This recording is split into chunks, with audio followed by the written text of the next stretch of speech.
good day, viewers? Welcome to another featured interview. I am your host, Kamal Haynes, and joining us on today's episode is Virgin Islander actress and producer Sophia Emberson-Bain, who have a featured movie, Godzilla X Kong, which would have grossed approximately $567 million globally. We get to all those details right after a quick commercial break.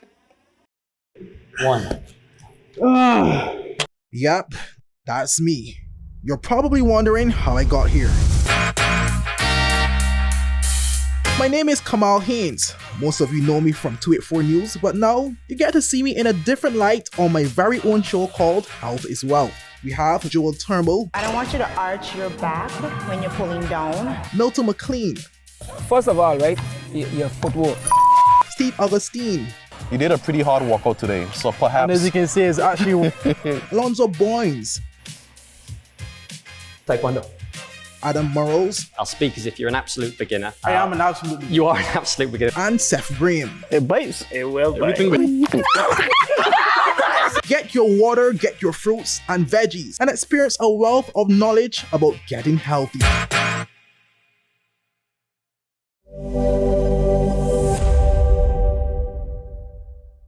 Start the year off with more. More speed, more downloading, more savings, and more fire. CCT Fire Fiber Internet gives you the speed you need to keep the whole family connected. Packages starting at $119 with speeds from 300 megabytes per second, super fast, unlimited downloads, even more reliable connectivity, plus free live streaming TV for the family to enjoy. Sign up for the absolute best fiber internet service in the BVI, CCT Fire, and pay no installation fee. Plus, get CCT Live TV for free. You deserve more. Get more with CCT. Life Unlimited.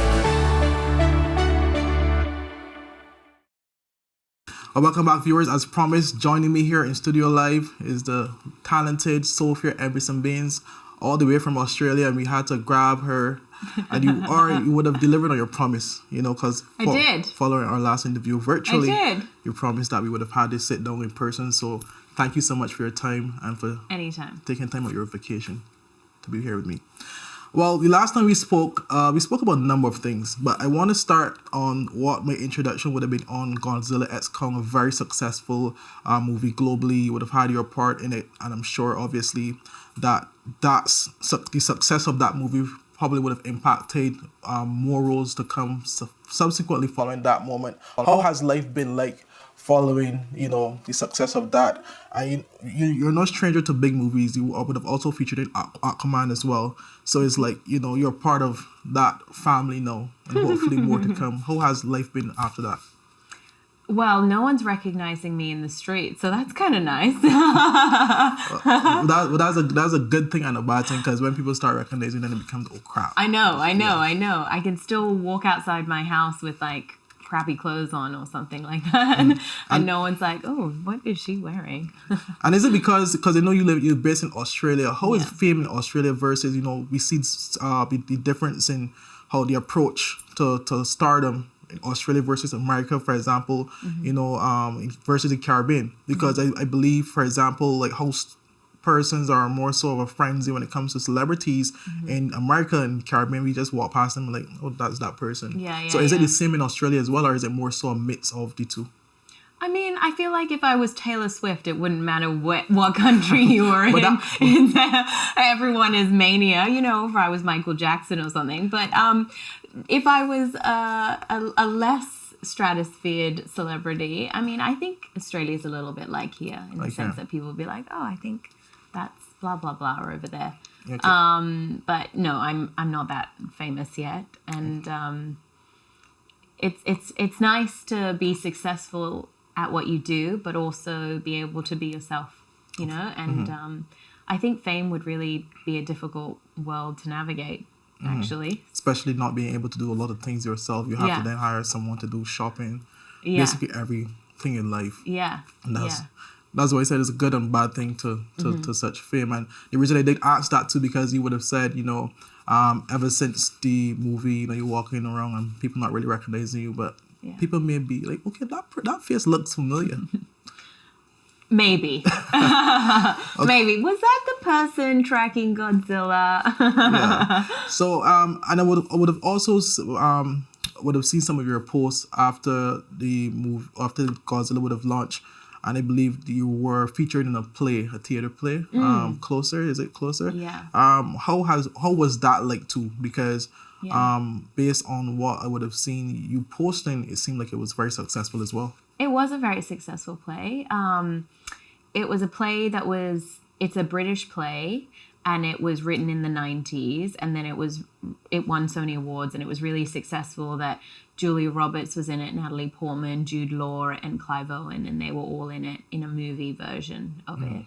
And it's been done multiple times, and I played the character of Alice, which is Natalie Portman's character.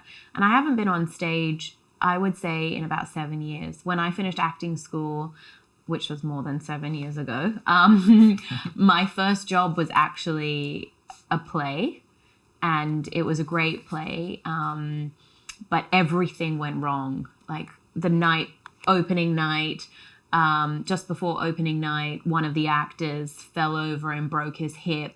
Wow. And so then, and it was there were quite a few well-known people in the audience, like Jeffrey Rush, who's was in Pirates of the Caribbean, a famous Australian actor, and other people were in the audience watching the play. And we had on stage, because that guy broke his hip, we had to get a random other actor to come in and quickly learn the lines. So we had 2 actors on stage with scripts, and it was just, you were like, go over there, like it was a hot mess, but it was a great production. So it was nice to do this play when nothing went wrong, except one of the problems is that one of the actors got COVID mid-play. And that was a bit challenging to navigate, but we made it through. But no, it was a really great production, and I played a very complicated character, but she was a stripper. She's had a hard life.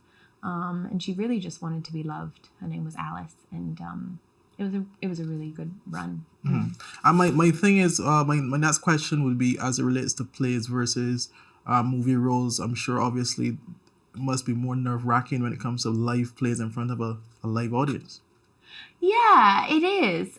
It's very different. I mean, doing a play, you're doing the same thing over and over and over every night. The difference is that when you're live and doing the play, you really feed off the audience. And I'm sure like musicians out there or stand-up comedians or those types of things out there, they, you get the energy from the crowd. And so if the energy is they're giving you nothing, you're like, is the play okay? But they could just be intensely listening to you. So some nights it was like that. And other nights, it was, people were just laughing so much, and it's a breakup scene, and you're kind of like, why is this funny? We're breaking up. Or people do really weird things, like you're trying to be quite emotional, and then someone will have a laugh, and you try to just zone it out and just stay in the moment. So it's very different. But then when you're doing, of course, film and TV, the benefit is you can redo it, you can redo the scene or something, but you've got a lot of people watching behind monitors and cameras, and it can be a bit nerve-wracking, like acting to you and the camera, and so it's very different. And I want to ask as well too, because based on some of the previous interviews I would have watched for some the prominent actors, they would have spoken about living the character, and doing so much research on the role, and then being so involved in the actual moments. So you did mention, one of the difficulties sometimes is when you're live, when you're in perhaps a romance scene, for example, and laughter from the crowd, and having to keep that composure. Is it a situation, especially in some of these scenes, when you have to be emotional? What do you tap into to bring that emotion generally when it comes to some of these plays? Oh, well, I mean, you've got techniques that you can use, like breathing, that's helpful. But then you can also just be in the moment, and just try to listen to what you're saying and react naturally from that. But sometimes it's very difficult. Like, the play that I just did, it was very intimate, and you have to get very intimate with your fellow castmates. So, you have a intimacy coordinator, and they everything is choreographed, and you have a boundary and a parameter. This is okay, this is not okay. And I think that the film and the theatre world has changed a lot, since the Me Too movement, and just making sure that everyone is safe on set. But you're constantly having conversations about, is this okay? Is this okay? Can I touch you here? Can I touch you there? Is that all right? Even like, can I use my tongue or not tongue? Like, everything is choreographed. So it's interesting. And also too, you would have mentioned this is your first play in 7 years. Are there any other plays that you have in mind to potentially feature in soon, or have there been any conversations or anyone approaching you regarding upcoming theater films? I was going to do a different play, but it clashed with something that I was doing at the time. So not right now. I'm mainly working on a TV series that I'm trying to get up and running. I'm going to option a book, and I'm working with a production company right now to try and make it into a TV series. So I would be a producer on it and an actor on it. But it from go to woe is probably about 7 years. So these things take a long time to get off the ground. Okay. And can we, I know obviously that you would have just mentioned, in terms of the book and then turning it into a series as well. Any other information you can provide on that? What is it about as it relates to this particular book? Is it somewhat of a biography on your life, or is it more so something fictional? Any details you can speak on it? It's actually a book that I fell in love with. I love to read, and it was a book that I fell in love with when I was a child, and it's a fantasy series. And I always had it in my mind. This would be a great movie. It was even before I wanted to be an actor, actually. Oh, okay. I was like, I'd love to make this into a TV show or a movie. This would be so good. I'd love to see it, because I fell in love with all the characters. So I think it was actually really interesting, because I don't know what I was doing. I think it was probably around COVID time, and I was like, I'd really love to make it and into a TV show. And I spoke to my agent, and just off the cuff, and my agent was like, okay, let's make it happen. We need to figure out who, we need to get in contact with the author, we need to get in contact with the publishing company, and all of these things started happening. And I was like, oh, okay, it's moving. And then my agent found out that his mother knew the author, and so they reached out to the author, and I got to meet her several times, and she's lovely. She even came to my play, Closer.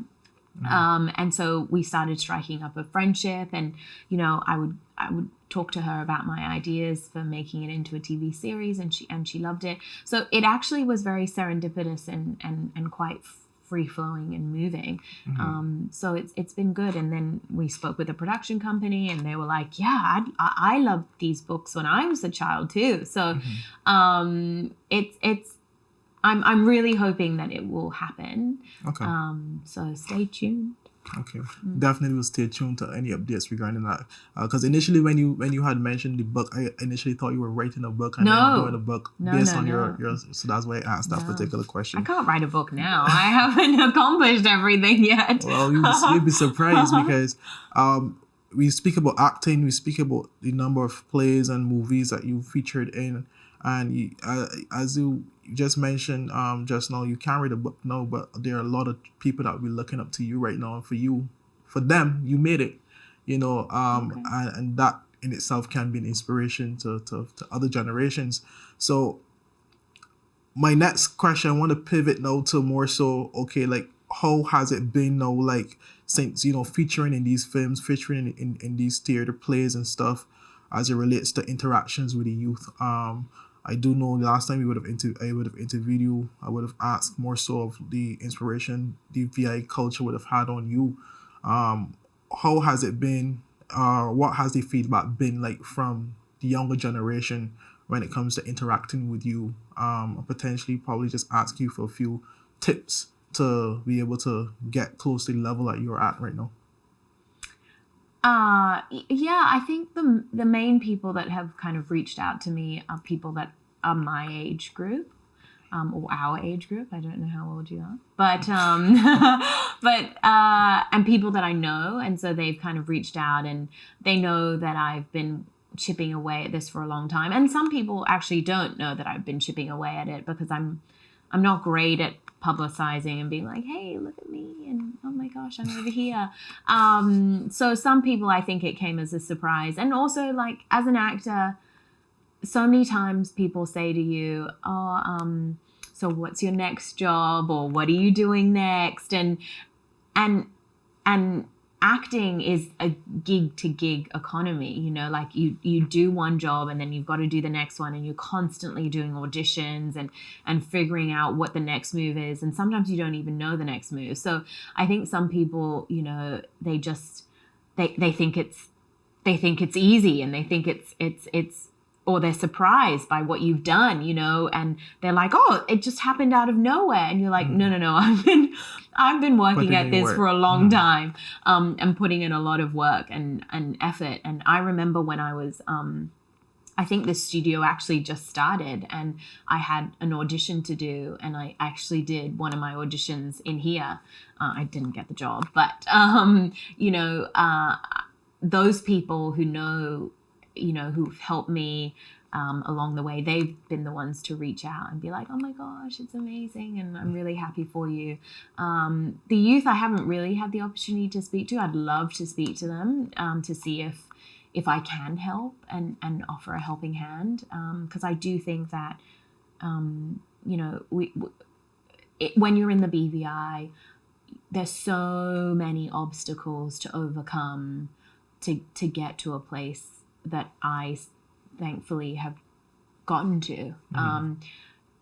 We're from a small island, you know, it's small here. There's not very many. You have to make your own opportunities here more so than in other places. So if I can help anyone, please reach out to me on Instagram, or you know, I'm happy always to talk to people. Okay, great. I hope the persons that are viewing actually do that as well. And while you were speaking, that actually gave me somewhat of an idea that I'm going to say right now. Okay. Because what I was going to say, because as you were speaking, I was thinking, you know, maybe your next visit to the BVI, you know, we could or hopefully make the public aware of your or certain persons aware of your arrival, and then what we can do through the Ministry of Education, probably set up some school visits, so that even though you be coming on vacation, you know, you'll have like one or two pop up at some schools. Yeah. Who knows who you may mentor into being the next version of another actress, because we have some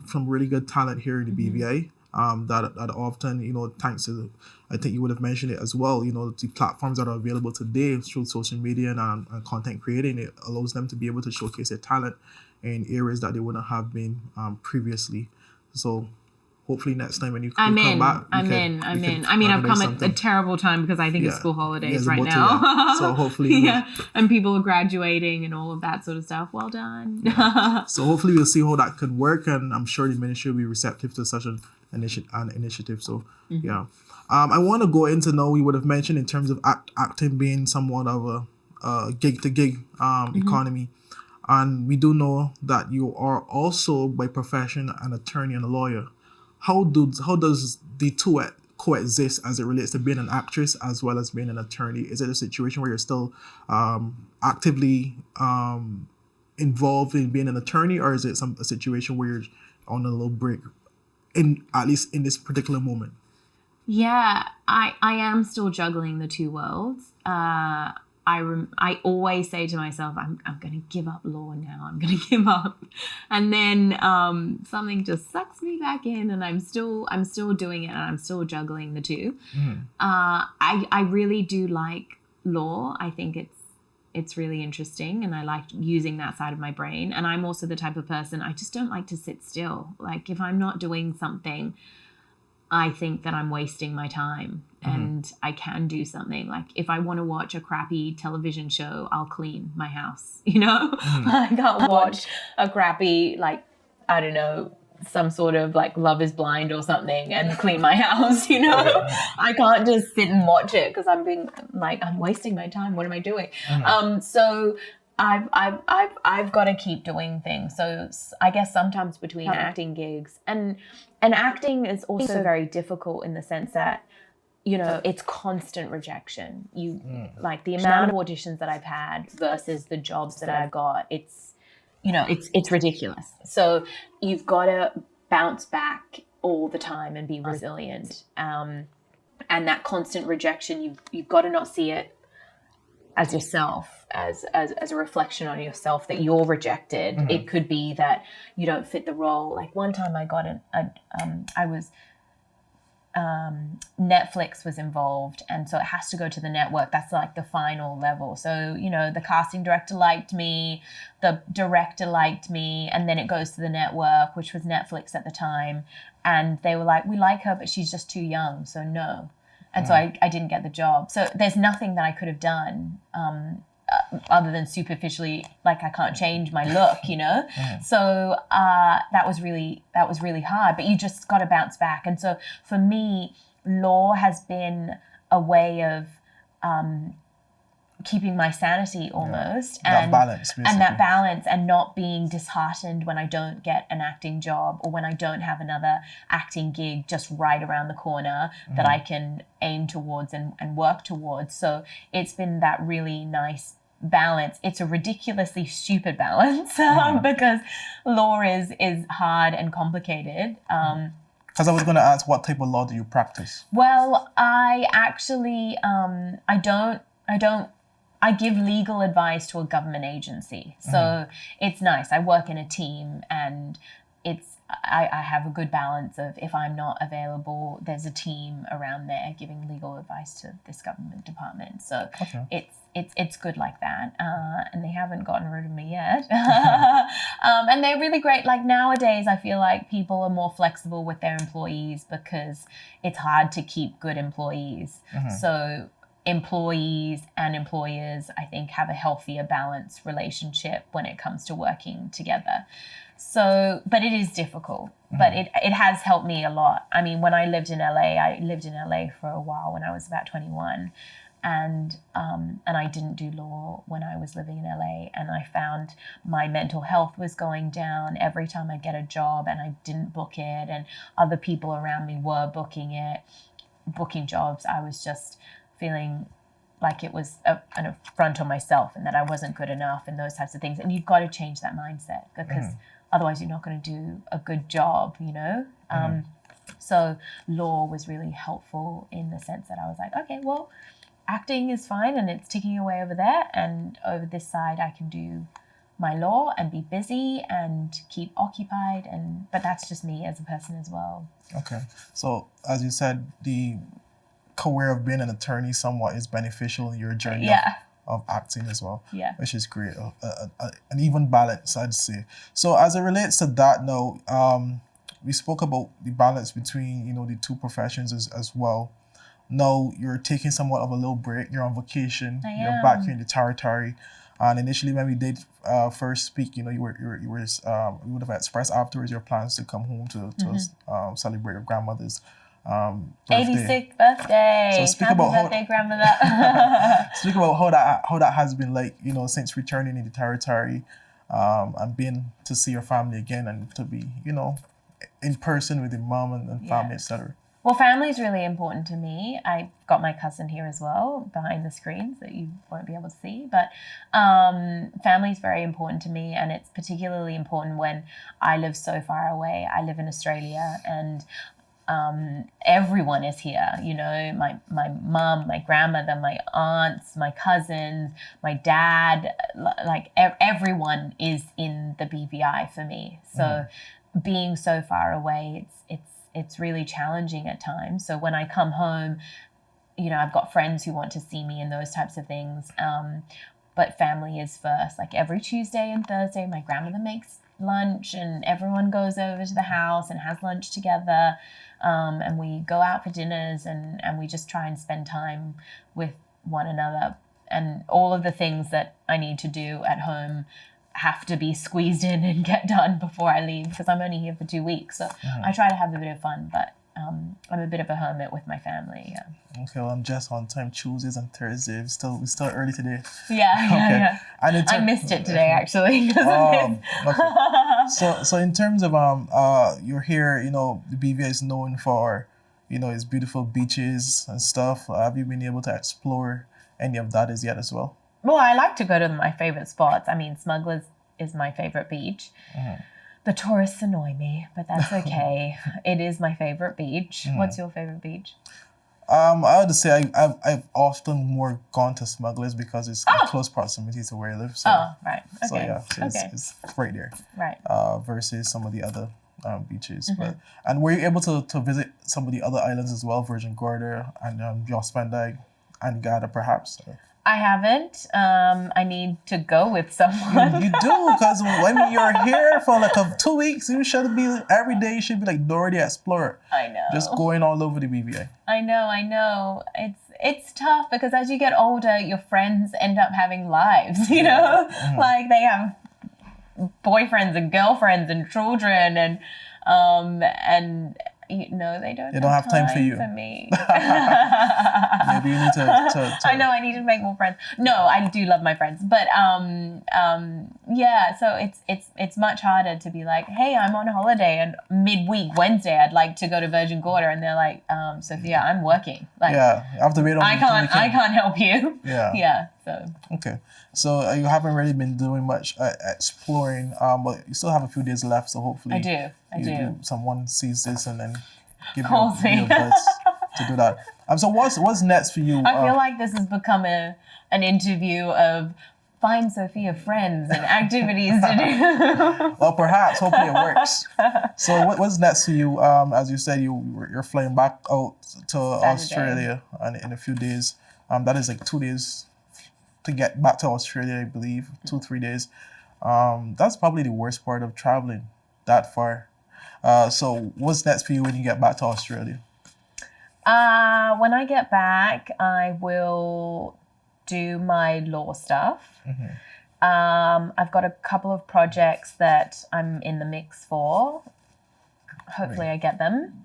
So that will be very nice if I do get them. And I'm working on that project that I'm talking to you about. So I've got lots of legal meetings to like set up. Sounds like fun. I was up all last night. Well, because nighttime here is daytime in Australia, and so I was up late last night working with lawyers and blah blah blah to figure all that stuff out. Anyway, boring, but I've got to do lots of the back end side of the work.